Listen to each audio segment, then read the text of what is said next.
রান্নাবান্নাও কিন্তু একটা আর্ট। যে কোনো সাধারণ রান্নাকেও কিন্তু সুন্দর করে পরিবেশন করলে অসাধারণ খাবারে পরিণত হতে পারে। সকালবেলায় ডাল করব বলে ডালটাকে সেদ্ধ করেছিলাম, কিন্তু সেই ডালটা আর রান্না করা হয়নি। রাত্রেবেলায় ভাবলাম সেটা দিয়েই কিছু একটা বানিয়ে ফেলি। ঝটপট মাথা থেকে বের করে এই ডালের পরোটাটা বানিয়ে ফেললাম।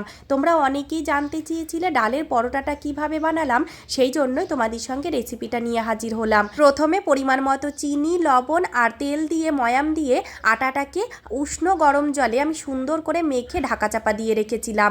তাতে আটাটা খুব সুন্দর সফট হয়ে যাবে। আর ডালের যে পুরটা বানিয়েছি সেটার মধ্যে পরিমাণ মতো গ্রেট করা আদা, রসুন আর পরিমাণ মতো লবণ আর 2টো কাঁচা লঙ্কা, ব্যাস পুর রেডি। এখন আর কি, মেখে রাখা আটার মধ্যে পুর ভরে সুন্দর করে বেলে তোমাদের পছন্দ মতো তেল, ঘি, বাটার যাতে ইচ্ছা সুন্দর করে ফুলকো ফুলকো করে ভেজে নিয়ে ঝপাঝপ গরম গরম খেয়ে নাও।